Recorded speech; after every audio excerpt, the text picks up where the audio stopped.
Hello and welcome to Geek History Lesson. I'm Jason the Pharaoh Inman. I am Ashley Victoria Robinson. Welcome to your Mind University, because you have stumbled upon the podcast where we take one character, construct, or mutant from popular culture and teach you everything you need to know about them in about an hour. Yes, and today we are going to talk about Apocalypse, En Sabah Nur, the X-Men villain, because he's the title character of a brand new X-Men movie titled Apocalypse.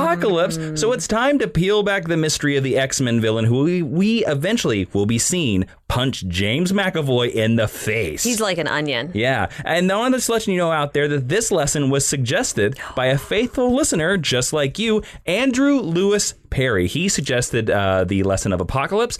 So thank you. You will be our teaching assistant for today's podcast. Hooray! So please staple everything twice and fold it once. Double spaced. Yes. Plus, I just want to let everybody know that you should stick around for the discussion part of the episode, because we're going to be joined by current Uncanny X-Men writer Cullen Bunn. What? And I don't know if you know this, Ashley, but right now in the comic books, there's a story arc called Apocalypse Wars. Oh, yeah, I've heard something about that. So I thought we should talk to Cullen Bunn. I think he should be our Apocalypse expert, and I think he would be cool to have a discussion about Apocalypse, and that'll be at the end of the podcast, so you gotta stick around. Heck yeah. So let's peel back the sands of time and jump right into this episode about Apocalypse. And we, as always, begin with the 10-cent origin. That is the basic caveats, details, creators, and powers in case you should ever go to a really cool cocktail party and someone is like, yo, who's Apocalypse, brah?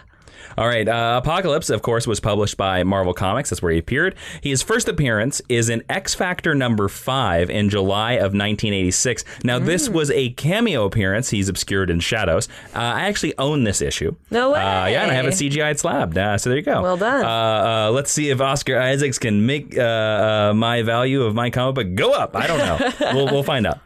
His actual first full appearance, technically, is in X Factor number 6 in August of 1986. He was created by Louise Simonson. Yay! And Jackson Geist. Yeah, he was created by a lady. An awesome lady. In the storyline of the comics, his alter ego is En Sabah Nur. That is his Egyptian name. Yes. He, of course, is a mutant. His team affiliations have been the Four Horsemen, the Dark Riders, the Alliance of Evil, and he has had partnerships with Mr. Sinister and Ozymandias. I love Alliance of Evil. That's a great name. And his notable aliases have been the First One, Genesis, and he has actually stood in for various mythological deities at one time. His abilities are immortality, mass manipulation, energy manipulation, technopathy.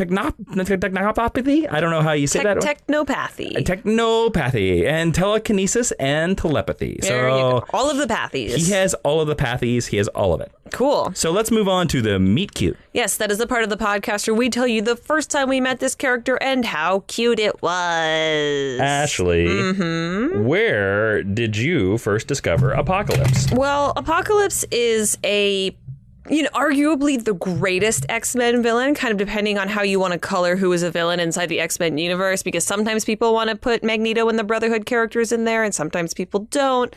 He's definitely the most powerful villain that they have ever faced. So I feel like he's another one of those characters, we've done quite a few of them recently, that I've known about for a long time. I can't necessarily remember the first time I encountered him, but I read Age of Apocalypse in about 2007 for the first time. Wow, okay. And Almost 10 years later. Yeah. And I think that was the first story that he was ever a significant part of that I delved into. And it's a great story, and it still holds up. You know, that is the first time that I remember meeting Apocalypse as well in the storyline called Age of Apocalypse. I actually read it when it came out because I saw those issues in the old Walmart in Chanute, Kansas. And of course, you don't know old Apocky, as I'm going to call him. He gets a cape. He gets some red, and he rules the world. And basically, it was a storyline that interrupted every X-Men comic book at the time. And it was still, I think, my favorite X-Men storyline to this day. And I love that whole alternate reality world. Yeah. So there's a lot there to explore. Yes. All right. So let's jump into the main meat of the lesson, History 101. Where Professor Jason is going to lay out everything mythical, everything epic, and everything historical about Apocalypse. Yes. En Sabah Nur. En Sabah Nur. Okay, that's enough chanting. All right. Now, while writing this, let's go to a little bit of publication history. Okay. While writing the first 5 issues of X Factor, Bob Layton dropped hints of a villain operating behind the scenes. Now, Layton intended this character to be Daredevil villain Owl, Leland Owlsley. Interesting. He intended that to be the villain in the final page of X Factor 5. However, editor Bob Harris, current DC editor, wanted a new villain to be introduced instead.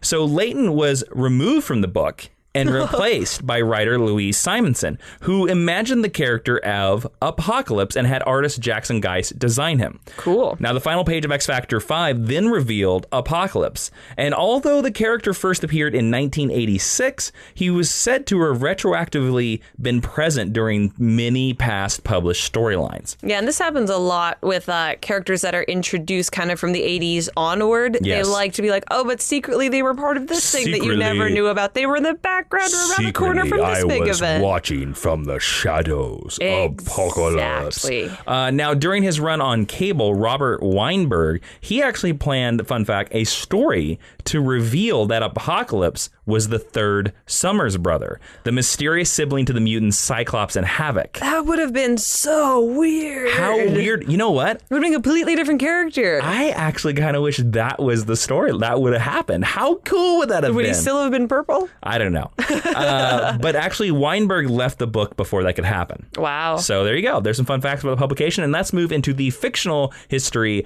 of Apocalypse. And luckily, Marvel has actually published a really cool miniseries called The Rise of Apocalypse that shows us Apocalypse's entire origin. Awesome. So actually, and I remember buying that on the stand as well. So let's start. En Sabah Nur was born nearly 5,000 years ago in a lone settlement at the very edge of the Valley of Kings in ancient Egypt. Now, he was a member of the tribe Aqaba, as I'm going to say it. I might be saying that wrong, but that's how I'm going to say it. Aqaba. 2Ks. He was feared by many of his tribe because he was born with gray skin and blue lines running across his lips and face. Now, ugly and malformed, of course, for a baby. Aww, he's a little baby. He's a little blue gray baby. This ugly Gru baby, I'm going to call him the Gru baby. This infant was abandoned by his tribe and left to die in the desert. Oh, but he's so angry. Luckily, he was found by someone. He was found by the Sandstormers. Now, the Sandstormers were a roving band of nomadic raiders, and they actually slaughtered the citizens of Aqaba.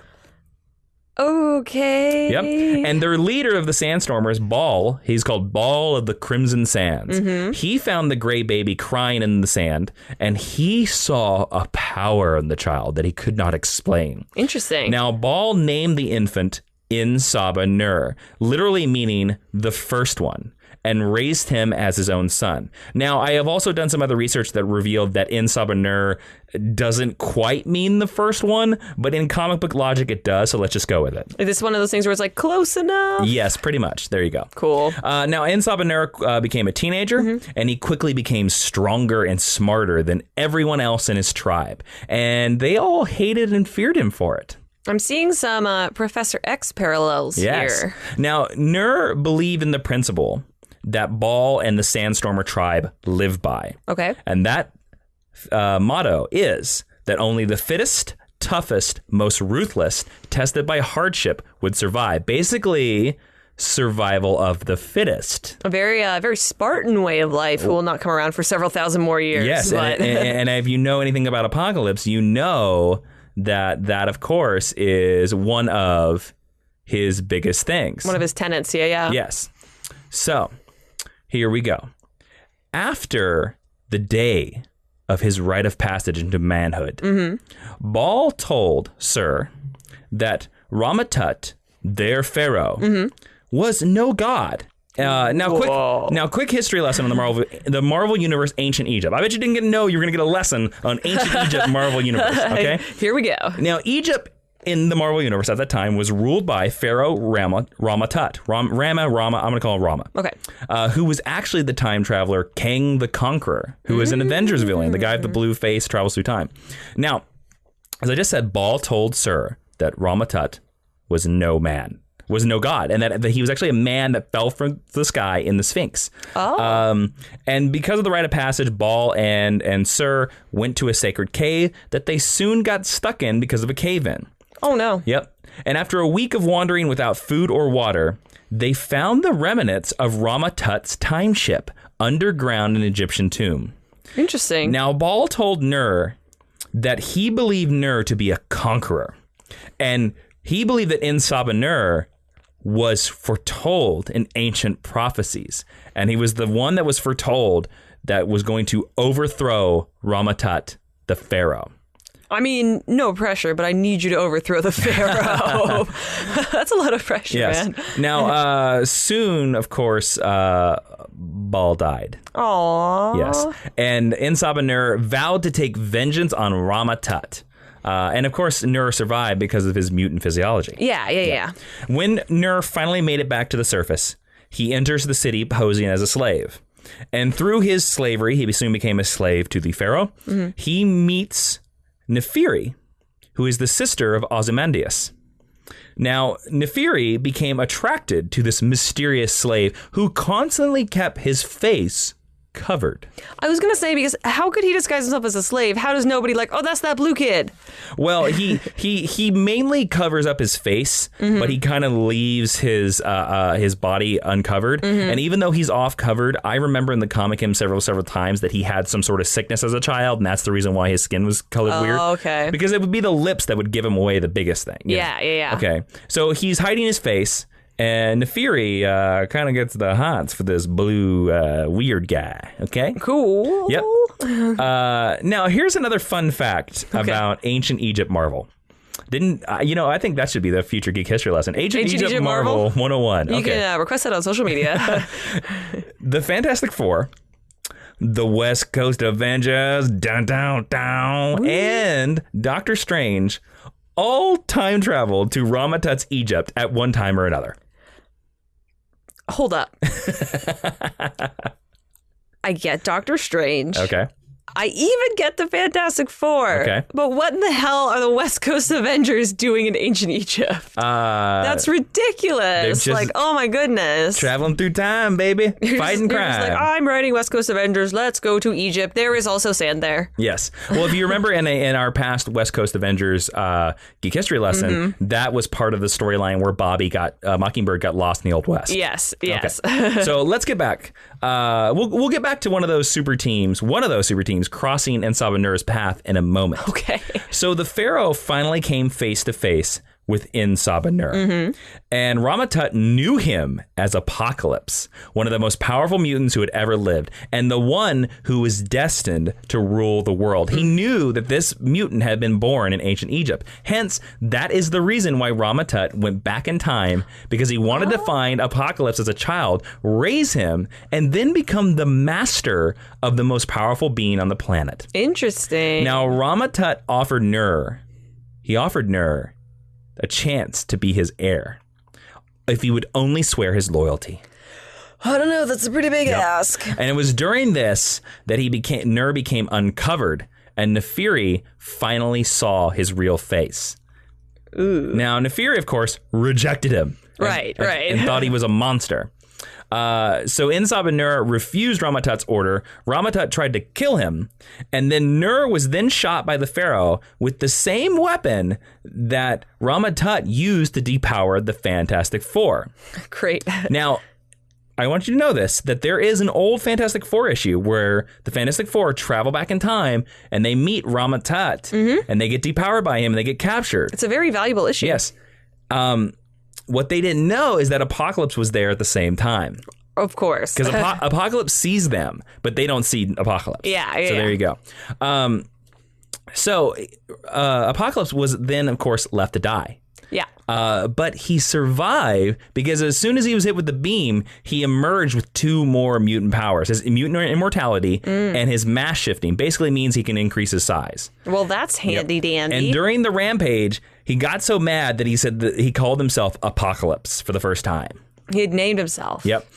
With his powers going bonkers, Nur defeated Ozymandias and Rama-Tut, but Rama-Tut jumped at the last minute into his time machine and got the heck out of there. He's like, peace, yo. And the Fantastic Four were able to go back to their era during the ruckus, but they didn't see Nur, and they thought that the explosion and the whole place coming down was part of a failed booby trap. Ah. So that's a retcon logic jump that I can totally get behind. Yes, I think in the Rise of Apocalypse miniseries they actually do a really good job of I buy that those two storylines happen. Yeah, that they happen concurrently. Yes, mm-hmm. Cool. Now Nur attacked Ozymandias, and he threw Ozymandias into the technology of Tut's Sphinx, which turned Ozymandias into a sand-like being, and with the ability to see the future almost right before it happened.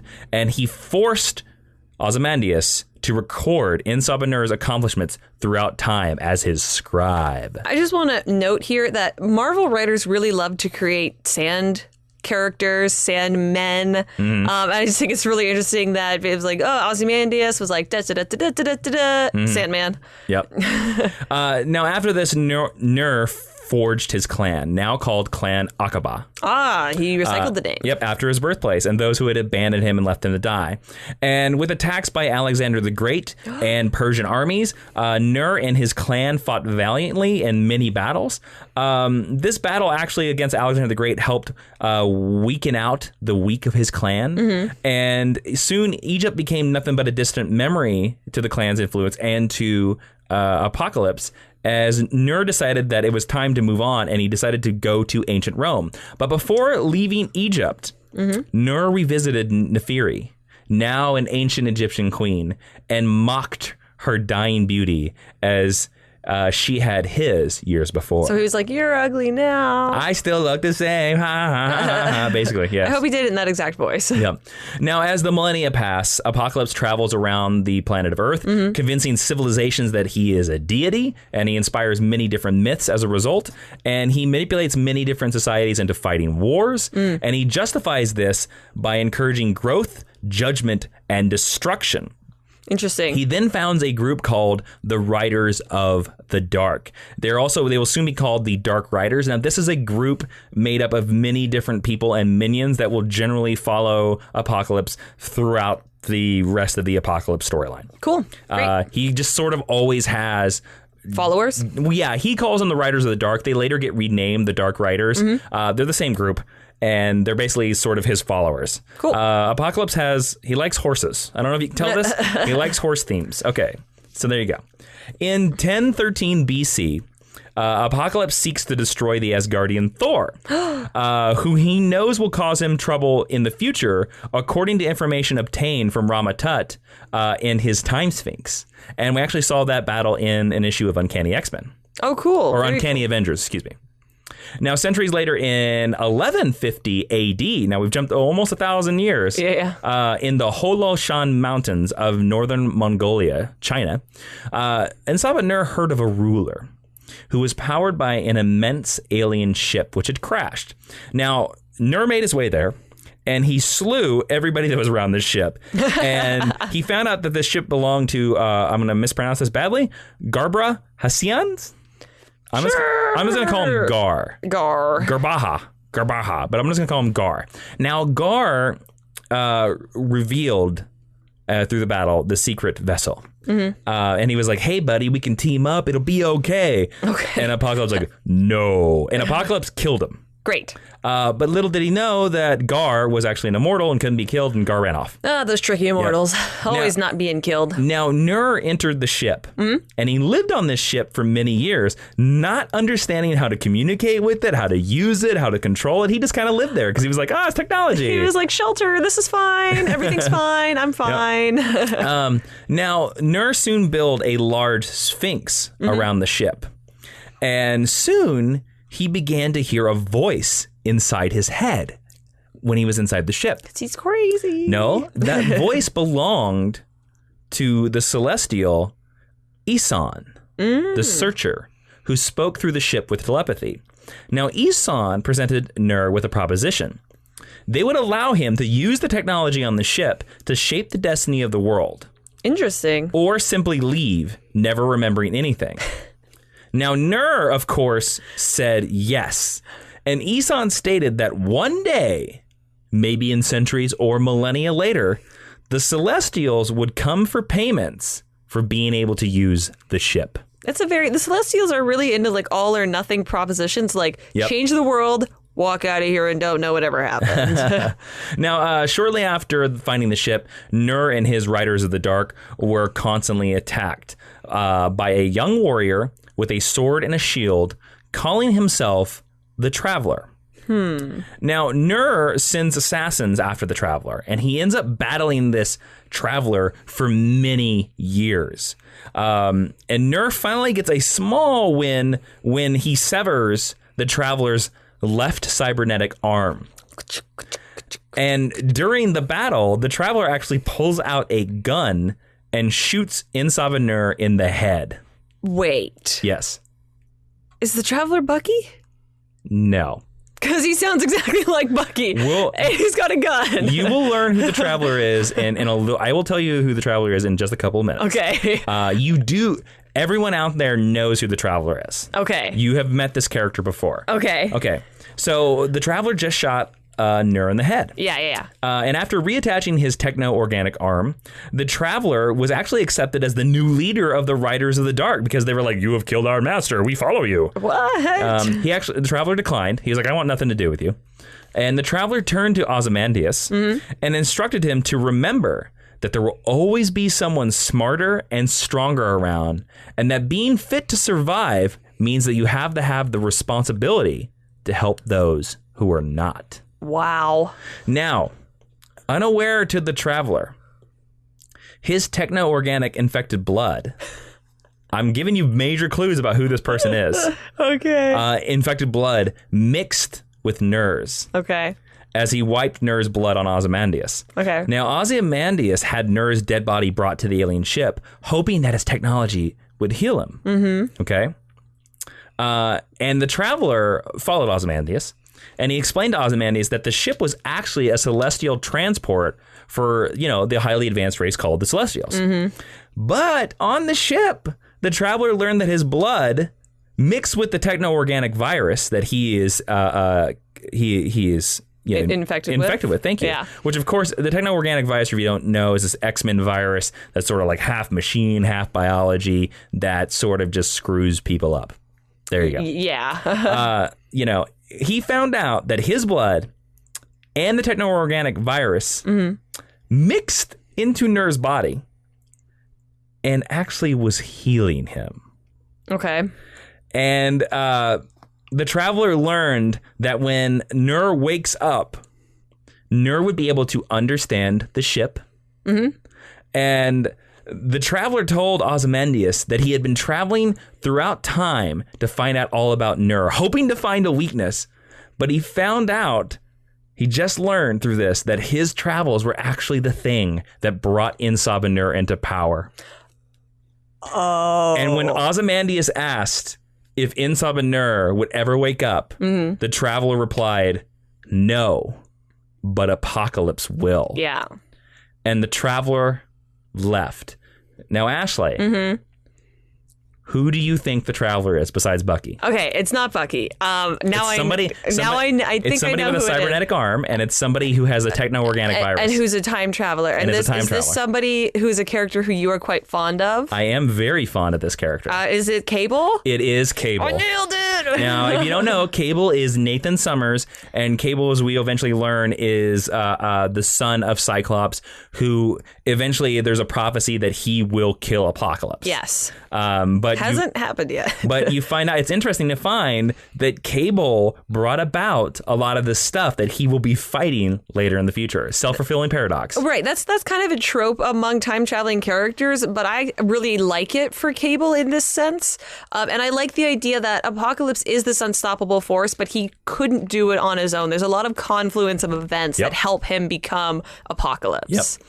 Now, after this, Nur wakes up, and he's transformed and enhanced by the celestial technology of the ship because he can finally access it because of the techno-organic virus. And he becomes one of the most powerful beings to ever live in existence. That's troubling. Now possessing the ability of total control over his molecular structure of his body. Now, over the next few centuries, Nur began to take long slumbers in the ship to refuel his powers. And from this time forward, he began calling himself Apocalypse full-time. Okay, so there's no more En Sabah Nur. No more En Sabah Nur. Now, so, like other people will say it, but he refers to himself as Apocalypse. Okay.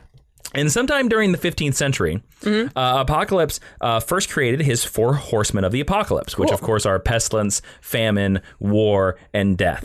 And he wrote among them, and the Four Horsemen, of course, would lead his army of Riders of the Dark. Yeah. And this army was so strong and powerful that many across the centuries began to believe that they were just a myth, and that the Four Horsemen of the Apocalypse were just something to scare soldiers before the battle. Sure. Little did they know they were real. So, during the 15th century, Apocalypse defeated Vlad the Impaler. What? Dracula himself? Yep, Dracula himself. And in 1859, Apocalypse first encountered Mr. Sinister. Ashley, who is Mr. Sinister? Marvel Universe bad guy who I know almost nothing about. He's basically Apocalypse's top worker bee. Okay. And he wears a blue costume, and he has a red diamond, and he's all white. Yeah, he's got a weird look. Yep, there you go. I actually like his look. So, Apocalypse was awoken from his slumber by Nathaniel Essex and his group of marauders. Now, Apocalypse offered to transform Essex into a long-lived superhuman being because he wanted to give Essex more time to further his research.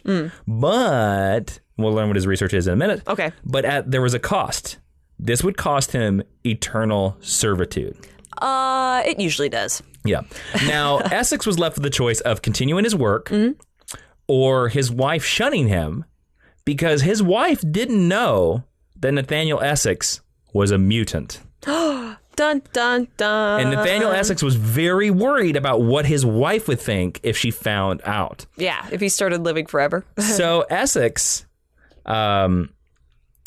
No, he was a mutant before he got to live forever. He only got to live forever because of Apocalypse. Yeah, but if you suddenly get to live forever and you stop aging, that might be a tip off that. Well, basically he has to make the trade. Does he work for Apocalypse or does he stay with his wife? Yeah. Essex is kind of a coward, and he chooses to ally himself with Nur. What? Yep. Dr. Essex explained to Nur that he was the first born in what Dr. Essex believed would be a great mutation in the human race. That was his research. Did Apocalypse laugh at his face? No. Actually, Apocalypse ordered Essex to create a plague to destroy the weak of the world. Yep. Now, Apocalypse painfully transformed Dr. Essex into an ageless being, basically giving him the white skin and all that stuff, and asked him to shed his past name and choose another.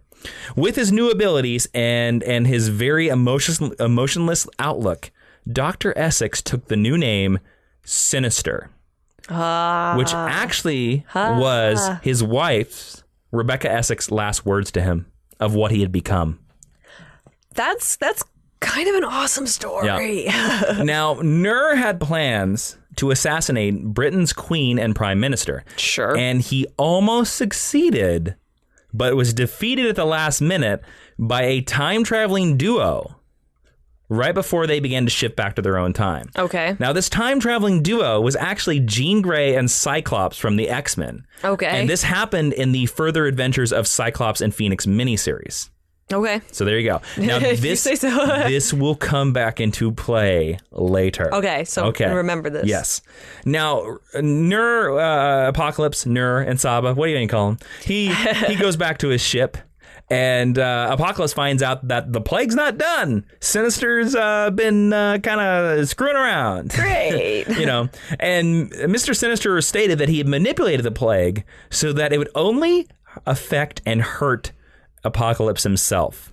But sadly, Apocalypse's immune system quickly adapted to it. Sure, of course it did. And Apocalypse asked Mr. Sinister why he had done this. And Mr. Sinister replied that cruelty for no purpose was ignorance, and ignorance is the greatest enemy of science, which I think is words to live by. I think that's a great statement, yeah. And as Apocalypse began to go back into his slumber on his ship, he stated that Sinister's defiance was actually a sign of strength. But if he ever tried anything like this again, they were through.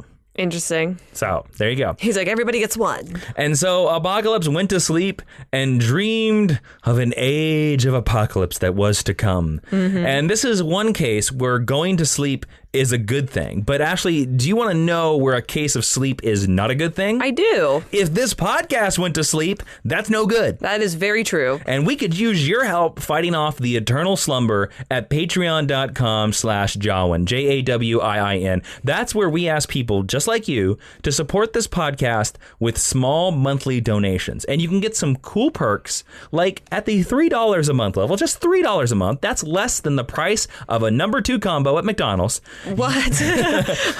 You get every episode of Geek History Lesson a day early. Sweet. And for $5 a month, that's less than the price of your Hulu subscription, you get a whole extra exclusive podcast called Geek History Lesson Extra, where we debate the topics of the lesson more in depth, more fun, and more tomfoolery. For sure. Yeah, patreon.com/Jawin is the only place where you can stop the slumber of the podcast. So head on over there, and we thank you all for all of your support on over there. Yay. Now back to good old apocalypse dreams. Oh, apocalypse. Yep. Now, old Apocky, as I like to call him, Your buddy. he slept for a long time. Okay. And then the Marvel heroes began to emerge. Right. The X-Men were formed. Then they were reformed again, and this time with the Nightcrawler and Wolverine and Colossus and such. And during this time, Sinister worked and worked and worked because Mr. Sinister didn't go to sleep. I was like, he doesn't get to take a nap? No. With his boss? He stayed around working the entire time. Now, Sinister, he felt threatened by the power of Apocalypse. I could see that. And he conducted numerous experiments in his time, searching for a powerful mutant who could kill his master. Okay.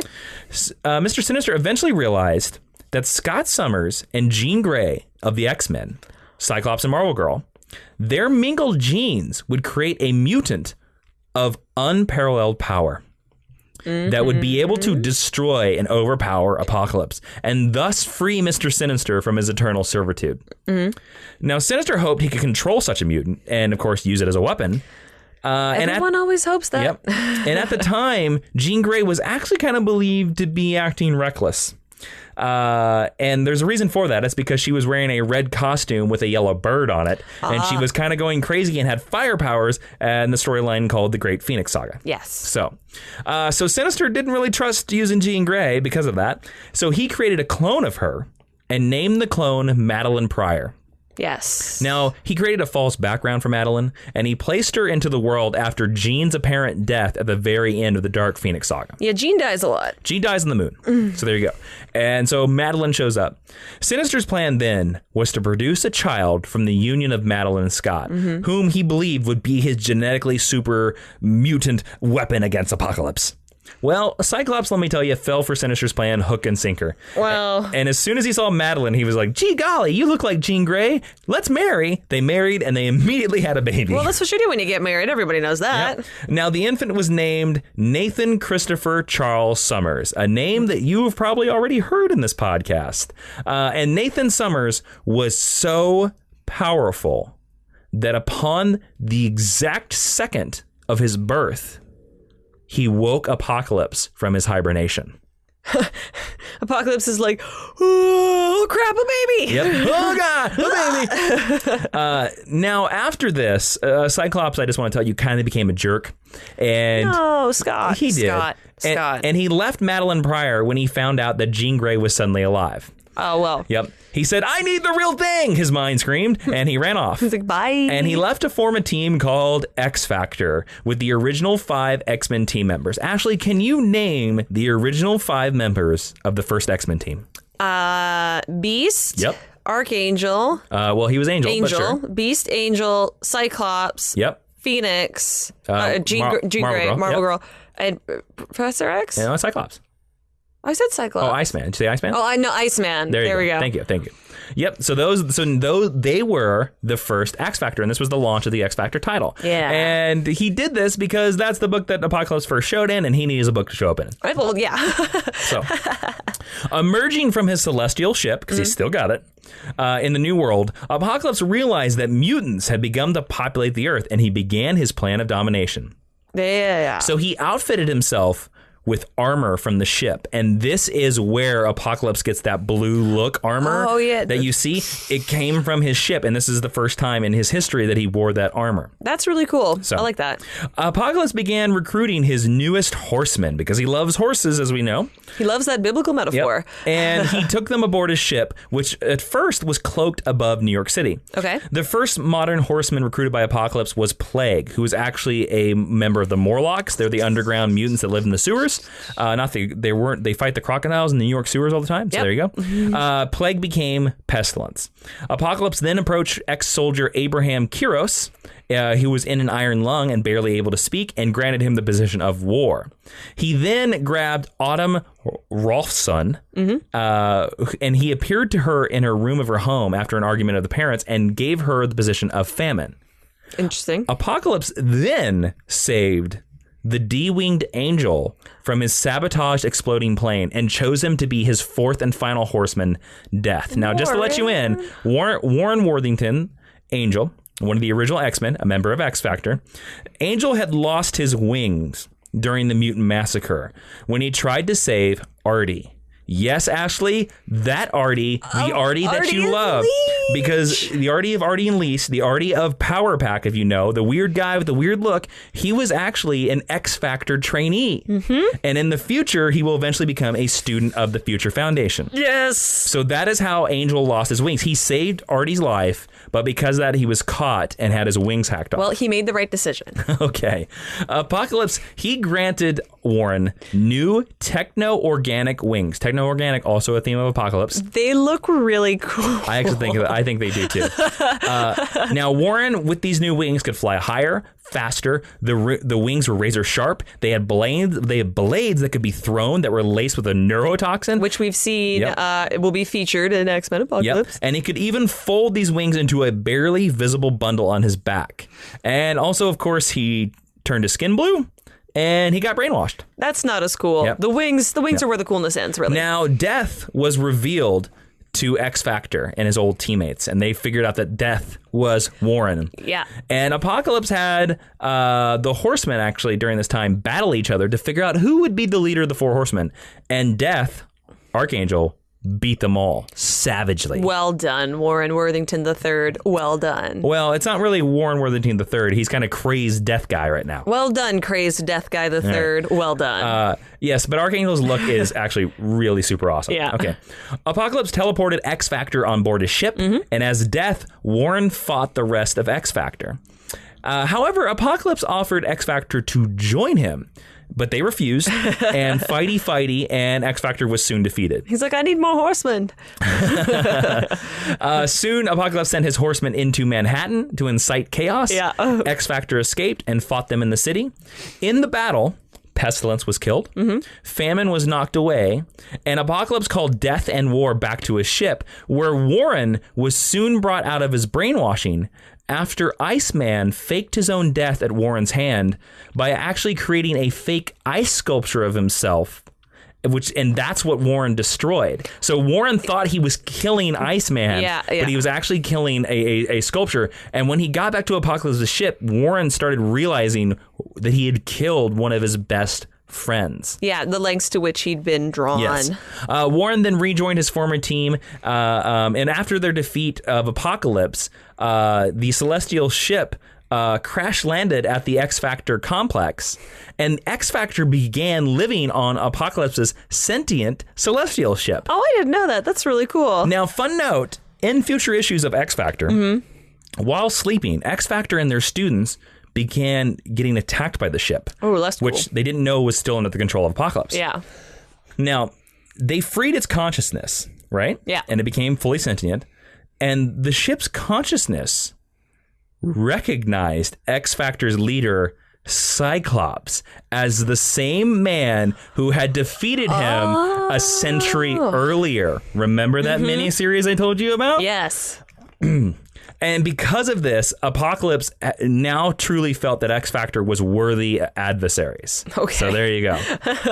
That's interesting. Well, because he's like, oh, if they can conquer the ship, I guess they're okay. Yeah. They deserve my respect. After this, Apocalypse realized that young Nathan Summers, baby Nathan Summers, toddler Nathan Summers, his age is nebulous, was the traveler that had defeated him years earlier. And Apocalypse ordered his Dark Riders to kidnap Nathan and take him to his base on the blue area of the moon. No, baby Cable. Where Apocalypse infected the infant with the techno-organic virus. The more of the self-fulfilling paradox. Because if you know, Apocalypse carries the techno-organic virus inside him. Because he got it from Nate in the past. Now, this starts a time paradox that ensures his own creation and his potential threat and usefulness of the boy's powers, of course.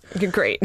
Now, Apocalypse also ordered the Riders of the Storm to infect the ship with the techno-organic virus because he doesn't like anyone playing with his toys. So, Apocalypse is a giant baby and has to get his way, so he sends the Dark Riders to do his bidding for him. Typical villain. Now, the techno-organic virus, of course, damaged the ship's systems and caused it to attack New York. And then the ship, because it was now sentient, actually realized what was happening. X-Factor got off the ship, and the ship launched itself into space to protect the humankind. Oh, that's very nice of you, ship. There you go. Well done. Now, with the help of the Inhumans and his fellow teammates, Cyclops saved his son through the combined strength of Nathan, Jean, and himself, and then Sister Ascani from the future. She's a future fighter that fights Apocalypse in the future. Yes. From the late 37th century, to be exact. A little late. 100 years after Apocalypse conquers the world. So anybody listening from the 36th century, you have that to looking forward to. Yeah, for real. Hello, future people. Yep. She stated that her mission was to save the child. Okay. Choosing to save his son's life and believing that he would never see him again, Cyclops Scott Summers reluctantly allowed Ascani to take Nathan forward in time to cure the virus. Ascani did so, but actually Ascani died taking Nathan into the future. Aww. So there you go. That's very sad. It is very sad. Now, Apocalypse went back to sleep, and he was soon awoken by an armored man named Strife. Strife knew exactly who Apocalypse was, but old Apocky had no idea who he was. I can't even deal with it when you call him Apocky. Now, Strife beat Apocalypse easily, since Apocalypse didn't get his full slumber. He didn't get his full 8 hours. It's his beauty rest, yeah. And this Strife then soon posed as Cable and shot Professor X with a bullet laced with the techno-organic virus. What? Now, if you don't know, Cable, the time traveler we keep talking about, the guy who's going to fight Apocalypse, is Nathan Summers. That's what becomes of Nathan Summers in the future, because he eventually comes back to modern day as an old man, and everybody's like, who are you? And he's like, I'm your son. And I'm old. And I'm older than you, and I'm angry, and I got guns. And I got sisters now. And I have so many pouches on my legs. Yeah, for real, though. So there you go. So Professor X gets shot with the techno-organic virus. Now, suffice it to say, actually, Apocalypse actually helps the X-Men cure Professor X. Okay.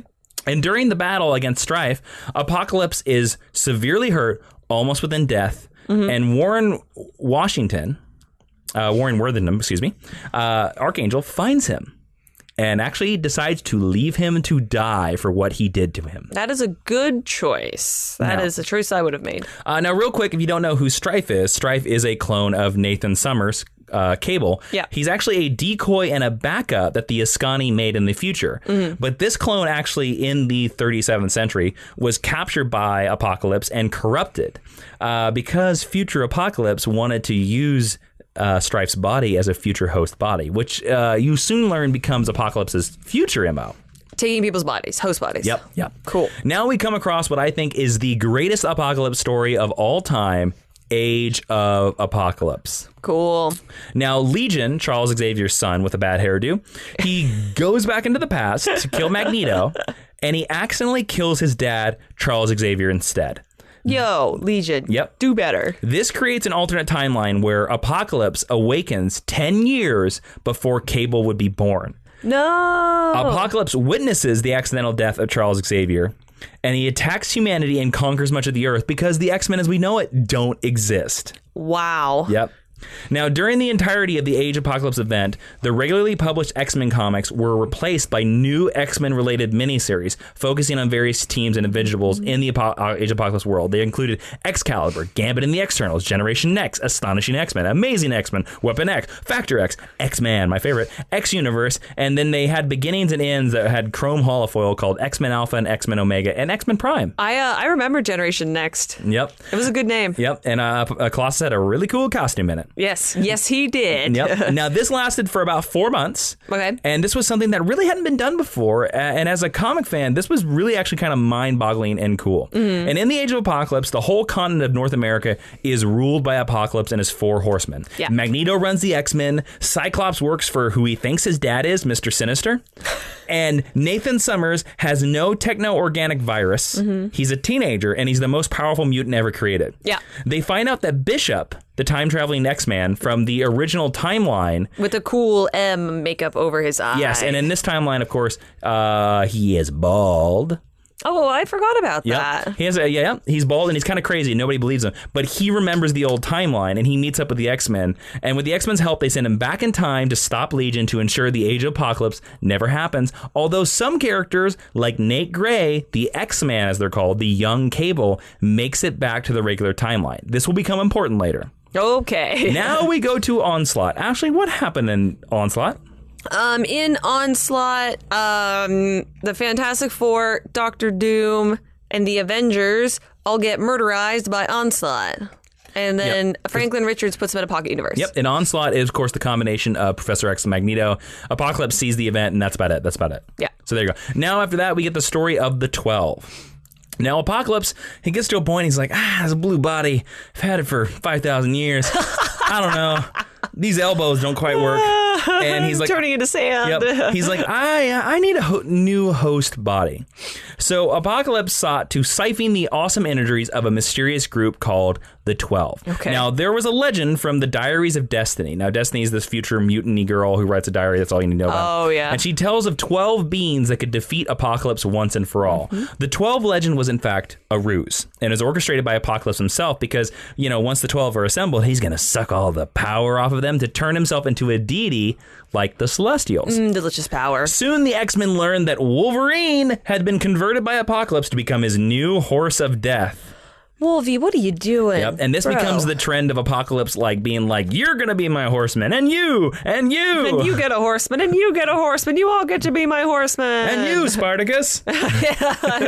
Never Spartacus. Yep. Then Apocalypse collected the mutants of the 12 to carry out his plan, and the 12 were Cyclops, Phoenix, Polaris, Bishop, Sunfire, the Living Monolith, Mikhail Rasputin, Colossus' brother, Cable, Professor X, Storm, Iceman, and Magneto. Ooh. Yep. Pretty good group. Pretty good group. Yeah, yep. Definitely. It is revealed at the end of the story act that Apocalypse's physical form has been burned out due to the vast amount of energies he has under his control, forcing him to wear bioarmor, which is very similar to the bioarmor that you see anytime they do that future storyline, the 37th century flashback. He kind of looks the same. Yes, yep. yes. Now, Apocalypse plans to use Nate Gray, the X-Man, the super alternate reality young Cable, as his new host body for him to move his consciousness into. And as his teammates fell around him, as the X-Men fall, a powerless Cyclops shoved X-Man Nate Gray out of the draining circuit and put himself in it, merging Apocalypse and Cyclops to create a new evil entity. Oh, I never knew that. Yep. Now, the X-Men fight this new evil entity, but this new evil entity eventually flies away, as I'm going to call him Apocalypse. Yep. I just got that.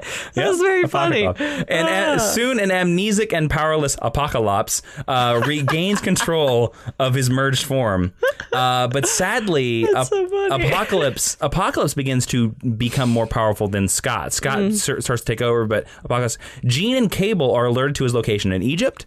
And at the end, Jean is able to free Cyclops telepathically by tearing out Apocalypse's essence from her husband's body, rendering Apocalypse a incorporeal astral form, which Cable destroys with his scimitar at the time, which was Cable's psychic staff weapon that he had. Cool. Now, this event, this merging with Apocalypse, is, if you've ever read Grant Morrison's New X-Men, this is what Cyclops is reacting to that entire storyline. That is the stress, and they don't quite come out and mention it by name, but that's what it was. Chronologically in publication history, Yes. Now, we soon get to the event called M-Day. Ashley, what's that? M-Day is the House of M thing, right? Yes, right after House of M. Scarlet Witch gets mad and says, no more mutants, and then there's no more mutants for a little bit. Yep. Basically. Now, Apocalypse was resurrected using the techno-organic virus and only a drop of his blood by pouring that into a vat of weird organs that they have. That's real lucky that someone had that. Yep. And so Apocalypse now has a new body. And with 3 of his horsemen, Apocalypse goes to the Xavier Institute, where he offers salvation to any of the X-Men. And he truly means this for the first time, because at the time at the X-Mansion were the X-Men and the 98 mutants that were left. Now, many mutants such as Mammomax, Skids, Peeper, Arclight, and Scalp Hunter accepted Apocalypse's offer. Boo. And Apocalypse formed the New Horsemen because he loves doing that. Oh, and Death this time is Gambit. Boo. Yep. Now, Apocalypse at this time wished to decimate the human population and let the survivors fight for the right to rule under his rule, but the X-Men fought him, and he soon fled, only to be found by the Celestials. Now, why would the Celestials come out of Apocalypse? Well, let's just say they're eager to collect upon their deal that he made several thousand years ago. The Celestials never forget. Yep. As it turns out, the Celestials had merely lent him their ship in exchange for a debt of pain from the mutant. Ooh. And Cyclops, Apocalypse actually tried to kill himself, so he wouldn't have to face them, but they resurrected him and took him away. Wow. Yep. And then after that, Ozymandias and Clan Aqaba once again resurrected Apocalypse again, but this time in the form of a child. Oh, a little baby. Yep. And in this form, Apocalypse seemed to have no memory of his past and had previous disregard for his life. Okay. Upon learning of Apocalypse's return, X-Force, now this is the killer X-Force team led by Wolverine, they seek to kill him. They just want to kill him flat out. They're just like, there's no good Apocalypse, kill him. Yeah, murder him. Yep. But when they discover that he is a child, Psylocke decides to protect him, believing that the Xavier School can rehabilitate him and train him as a force of good. Ooh, Psylocke, I don't know. But to the shock of the rest of the team, Phantom X fatally shoots the child in the head. Yep. And at the end of another future X-Force storyline, it's actually revealed that Phantom X had created his own clone of Apocalypse because he kind of felt guilty about killing old Apocky. Great. And he helps raise this child to the age of a teenager in an artificial world. Mm-hmm. And the clone knows Phantom X as the kindly Uncle Cluster. And he tries... What? Yep. The boy is codenamed Genesis, and he helps X-Force fight Archangel when Archangel goes bad. And when the battle is over, Phantom X enrolls in the Jean Grey School for Higher Learning, which is ran by Wolverine at this point. Yes. En Sabah Nur, stop it, aka Genesis, is admitted, as I said, to that school, and his classmates start to notice that this guy kind of looks like Apocalypse. He's kind of blue around the face. Yep. Now he's being called Kid Apocalypse by Kid Omega, and he begins learning about Apocalypse, and he's saddened to find out that he looks like this villain, and he gets scared of the possibility that he could turn into this evil warlord. Mm-hmm. After saving Angel, because Warren Worthington had turned back to his human form at this time. Yes. Angel discovers that he possesses the ability to see the essence of those he looks upon. Mm-hmm. And Evan begs him to look at him. Angel looks at him and says, I only see goodness inside of you, which makes Evan so happy. Aww. But that is in fact a lie.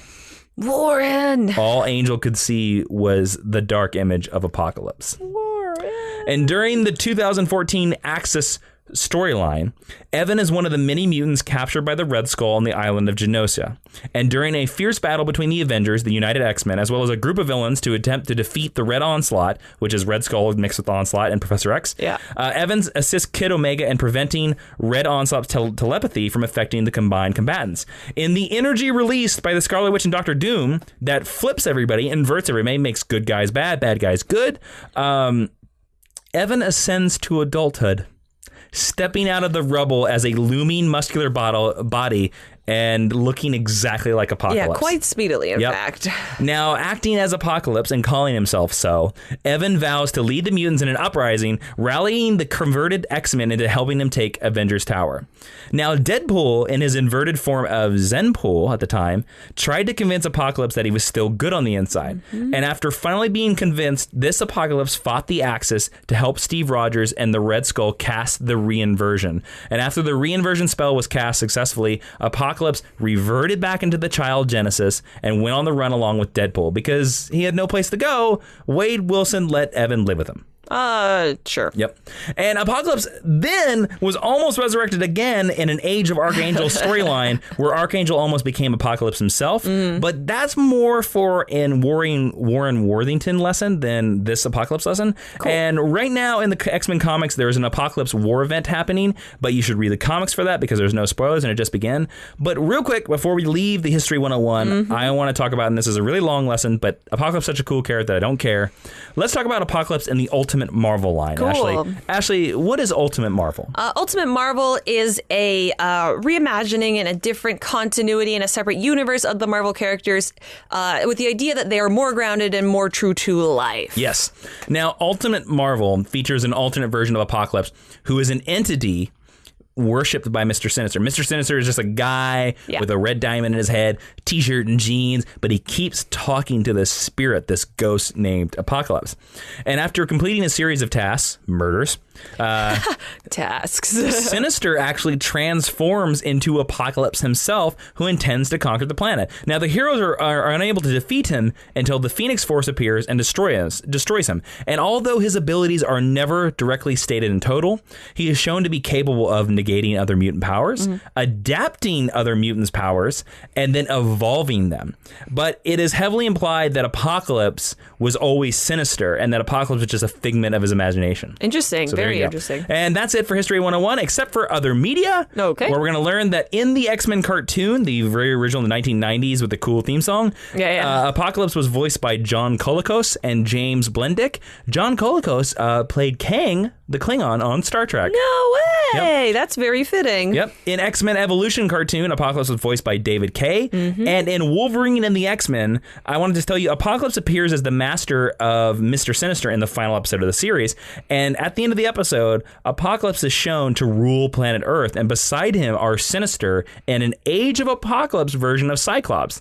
Now, this storyline would have been explored in season 2 if the series hadn't been canceled. Yeah. Because Apocalypse appears with no speaking role, instead of just walking out on the floating fortress and greeting a legion that cheers him. And then, as of course we know, in a movie that we're all going to see very soon, the character will be played by Oscar Isaac in the 2016 film X-Men Apocalypse. Oh, Dameron himself. And that is it. That was an excellent and lengthy lesson on Apocalypse. Well, he's an ancient being. He needs an ancient history lesson. Yes, so let's move into recommended reading, where you recommend stuff for us to read. And don't forget that you can find all of these books that we recommend at geekhistorylesson.com/recommended reading. All the pictures of these books will be there. You can click on them. And if you purchase one of those books through Amazon through our link, a tiny little bit of that comes back to help keep the lights of the Mayan University on. You can see the light above us. We need to keep it on. Yay! There you go. The first one, of course, is my favorite Apocalypse storyline, X-Men Age of Apocalypse Volume 1 Alpha. Now, this is a new softcover they just released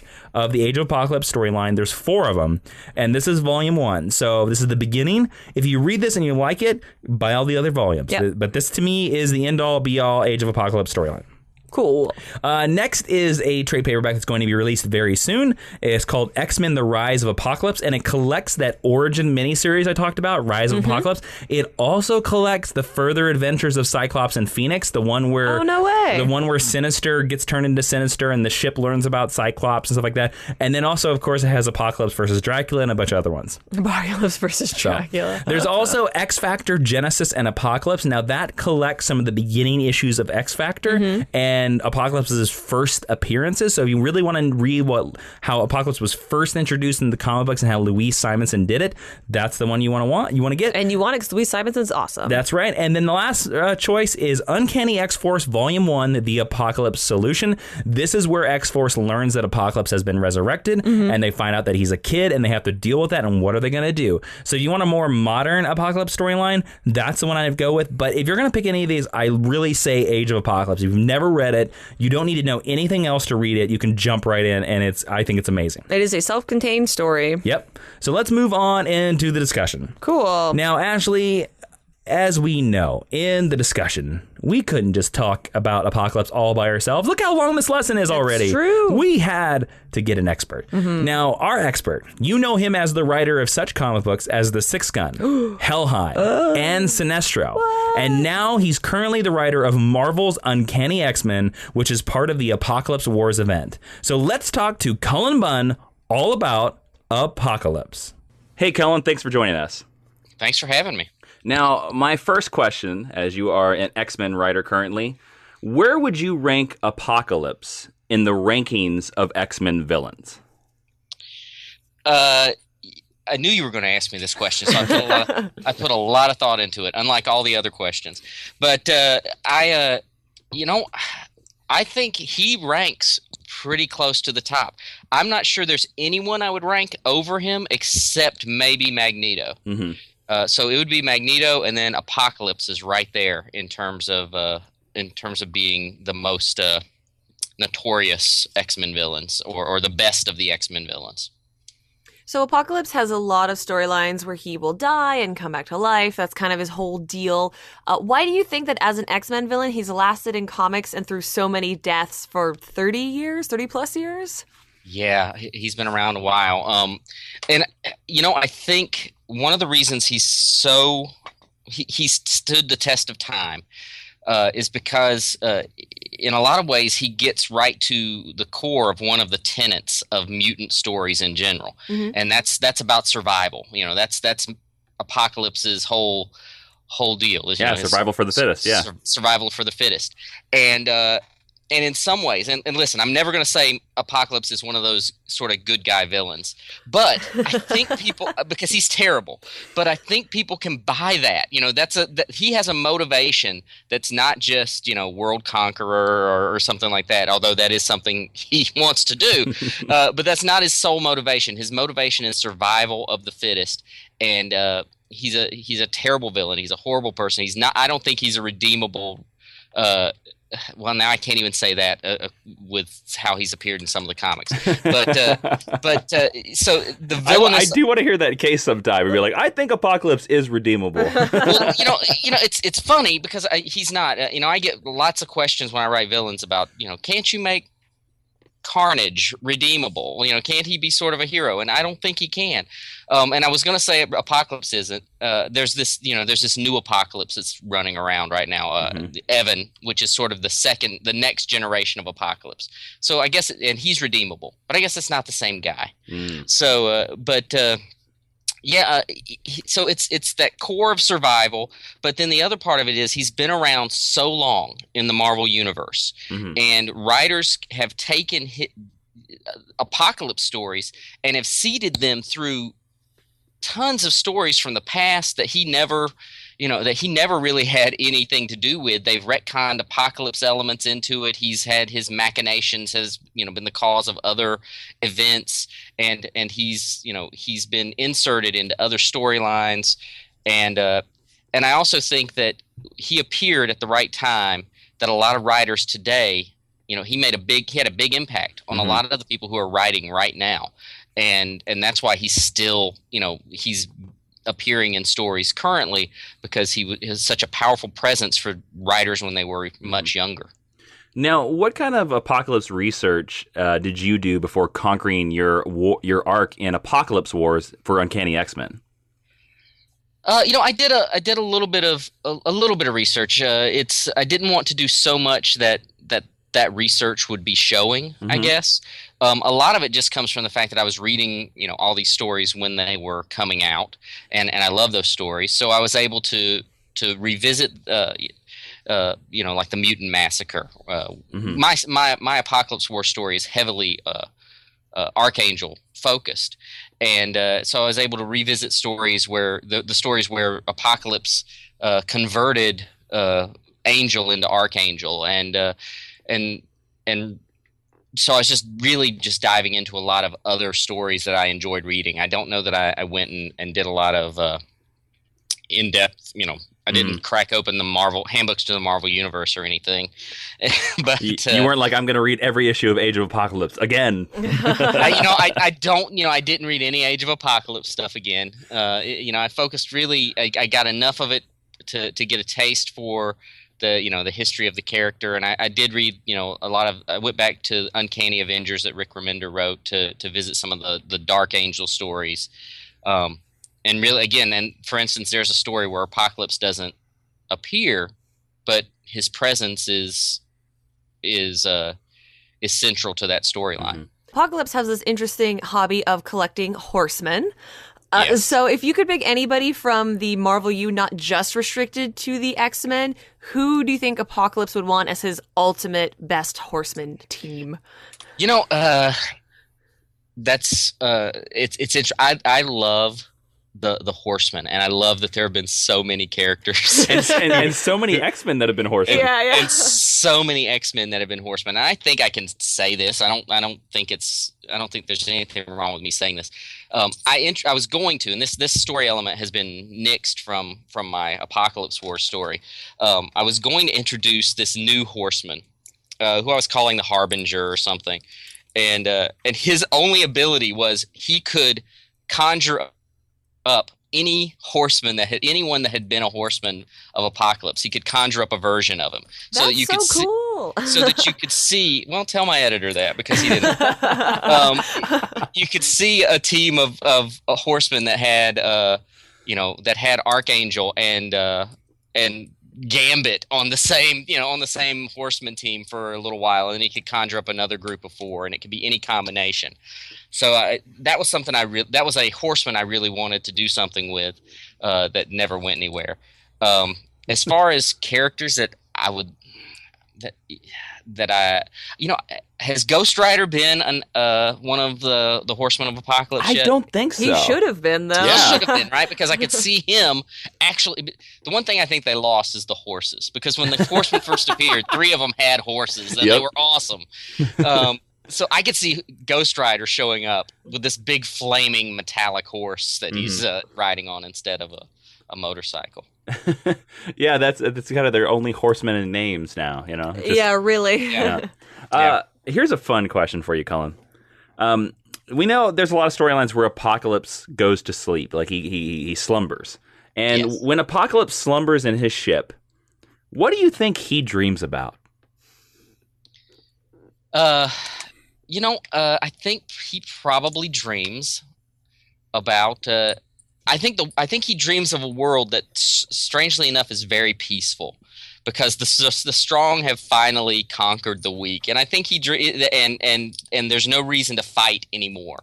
There's no struggle at that point. He's reached sort of the apex of his dream, and it's gone even beyond. Say the Age of Apocalypse world where he's in charge, but just this sort of peaceful world where the strong have finally proven themselves, and there's no more reason for struggle.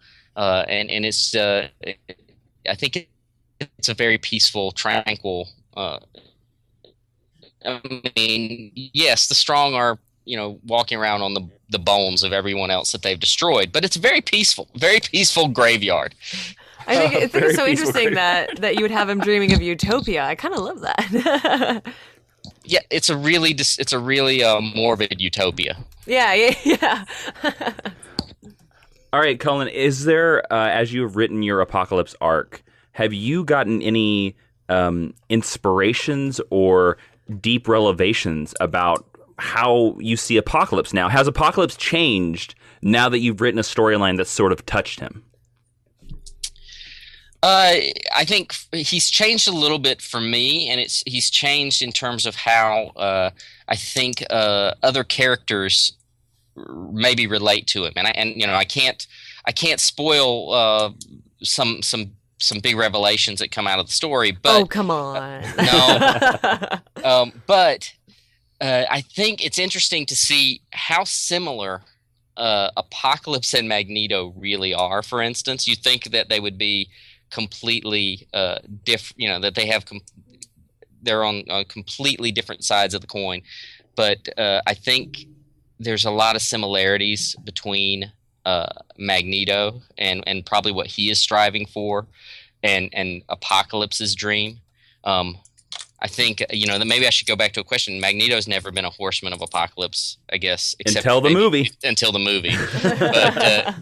But he'd be an interesting one, only because I think his goals and his dream of mutants, his dreams have changed and his goals have changed. But really, it's always about mutant survival and mutants not just surviving but coming out on top, and that really lines up to very closely to some of what Apocalypse would be striving for.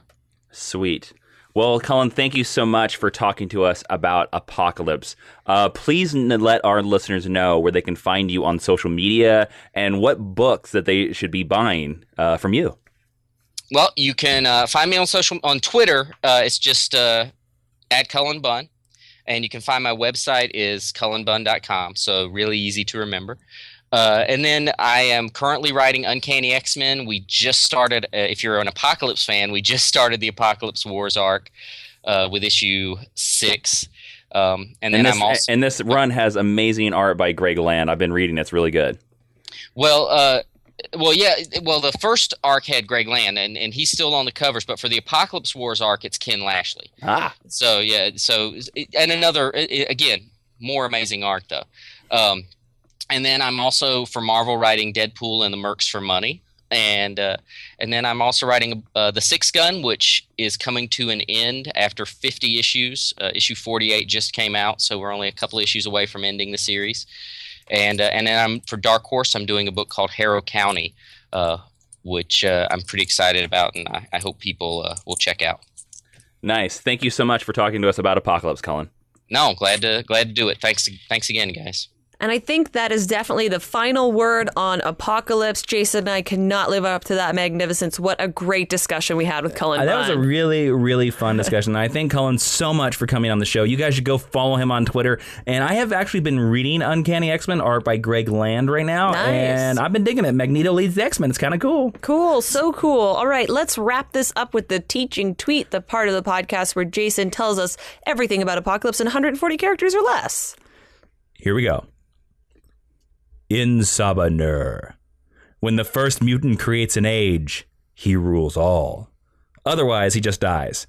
Age of Apocalypse rules! And how many exclamation points on the end of that? There's 3. Awesome. There you go. There is your teaching tweet. And that is where we end this podcast based on Apocalypse En Sabah Nur. Guys, thank you so much for listening. Thank you so much to Mr. Cullen Bunn for taking his time out, because that was an amazing discussion. And if you want more of this podcast and more X-Men goodness, you can find more lessons of this podcast on iTunes, Stitcher, and SoundCloud. SoundCloud.com/Geek History Lesson. And do me a favor. Become one of the Geek History Lesson horsemen. Go on over to iTunes, go on over to Stitcher, and leave a review and a rating, because it will let other acolytes of Geek History Lesson find this lesson and let us convert the masses to believe in the survival of the Geek History Lesson. Yes. Now, if you want to suggest a future lesson, maybe their Archangel lesson, maybe Cable, which we've talked about a lot, they can do that on our social media, which is where, Ashley? Well, you can go to geekhistorylesson.com. There are several ways to contact us there, or you can go to facebook.com/geekhistorylesson, where there are several different ways to contact us. Yes, and don't forget, if you want to talk to us on Twitter and tell us how awesome this podcast is, you can do that for me at Jawin, Jawin, and you can find Ashley where? At Ashley V. Robinson. And don't forget, we have more Geek History Lesson at Geek History Lesson Extra on patreon.com/Jawin. Guys, this was such a fun episode. It was a very research-intensive episode. It was. But I had a lot of fun doing it. I'm Jason. I love the saddles of the horsemen. Inman. I am Ashley Victoria Robinson, and Professor Jason, for the length of this episode, please will you dismiss the class? Apocalypse says, this episode is over. So let it be written, so let it be done. That was a terrible Apocalypse voice.